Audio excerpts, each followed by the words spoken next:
గతంలో జరిగినటువంటి వ్యక్తిగత కేసులు, వ్యక్తిగతంగా వాళ్ళ మీద చేసినటువంటి దాడుల మీద వాళ్ళు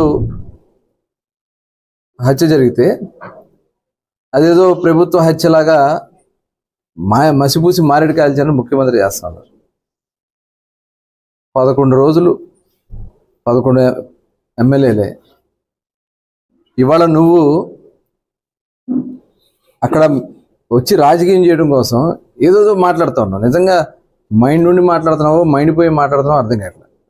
రాష్ట్రపతి పాలన అంటే ఎందుకు పెట్టాలి? రాష్ట్రపతి పాలన మీ టైంలో పల్నాడులో జరిగినటువంటి హత్యాకాండాలు తెలియదా? మా అందరి మీద కేసులు పెట్టి మమ్మల్ని జైల్లో పెట్టించినటువంటి సందర్భాలు లేవా? రాష్ట్రంలో సాక్షాత్తు మాజీ ముఖ్యమంత్రిగా ఉన్న చంద్రబాబు నాయుడు గారు అక్కడ జరుగుతున్నటువంటి అన్యాయాల మీద గుంటూరు జిల్లా వెళ్ళడానికి వెళ్తే తాళ్ళు కట్టేశారు మీరు గేట్లకి. ఇవాళ మిమ్మల్ని వెళ్ళమన్నాం స్వేచ్ఛగా. ప్రజాస్వామ్యంలో ఎవరో ఎక్కడికైనా వెళ్ళొచ్చు, కానీ వాస్తవాలను వక్రీకరించి మాట్లాడితే మటుకి ఎవరు కూడా హర్షించరు. అది గుర్తుపెట్టుకో జగన్మోహన్ రెడ్డి గారు.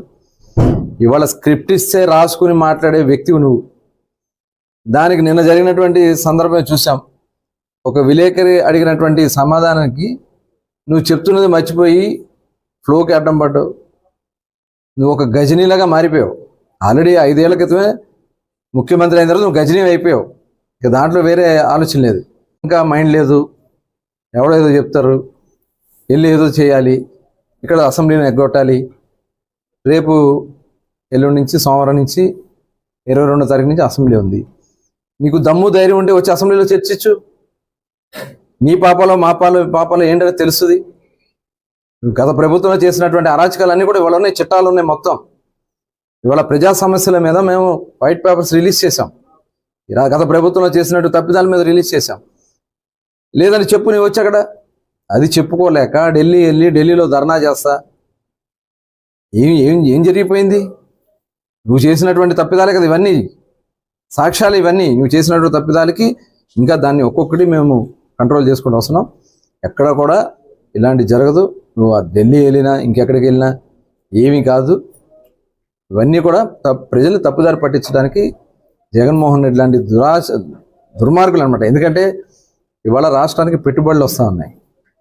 దేశ విదేశాల నుంచి వచ్చి వాళ్ళు చాలామంది ఇక్కడ ఇన్వెస్ట్ చేయడానికి వస్తూ ఉన్నారు. దీన్ని హైలైట్ చేయడం కోసం ఇక్కడ ఏదో శాంతి భద్రతలు లేవు కాబట్టి, అంటే ఆ ఇన్వెస్ట్మెంట్ రావడానికి ఇష్టం లేదా జగన్మోహన్ రెడ్డి గారు? నువ్వు 5 సంవత్సరాలు రాకుండా చేసావు కదా. ఇవాళ దీన్ని అల్లరి చేసి, రాష్ట్రాన్ని అల్లరి చేసి, రాష్ట్రంలో పెట్టుబడులు రాకుండా చేయాలి, రాష్ట్రం నాశనం అయిపోవాలని కోరుకునే మొట్టమొదటి వ్యక్తి జగన్మోహన్ రెడ్డి. దానికోసం ఎలాంటి ప్రచారం చేసుకుని మధ్యంతర ఎన్నికలు అంటే ఎక్కడి నుంచి వస్తాయి మధ్యంతర ఎన్నికలు?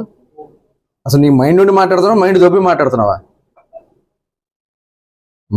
ఒక మైండ్ ఉన్న వ్యక్తి, ఒక నీతి నిజాయితీ చేయాలనే వ్యక్తి ప్రతిపక్షంలో ఉన్న రాష్ట్ర ప్రయోజనాల కోసం మాట్లాడాలి. నీ స్వార్థ ప్రయోజనాల కోసం, నీ తప్పిదాల కోసం, నీ డైవర్షన్ కోసం మీ ఎంపీ చేసినటువంటి ఏదైతే ఒక కార్యక్రమం ఉందో అది ఇప్పుడు అంతా స్ప్రెడ్ అవుతా ఉంది. మొత్తం దేశం అంతా చూస్తూ ఉన్నారు. ఆడబిడ్డ మీద చేసినటువంటి కార్యక్రమం వల్ల ఒక కుటుంబం నాశనం అయిపోయింది. 175 మంది 151 మంది మీకు ఎమ్మెల్యేలు ఇస్తే కేవలం 11కి పరిమితం చేశారంటే ఇప్పటికైనా సిగ్గు తెచ్చుకో జగన్మోహన్ రెడ్డి. అది గుర్తుపెట్టుకో. ఆ 11 కూడా లేకుండా చేస్తారనే విషయాన్ని ఈ సందర్భంగా గుర్తు చేస్తాను.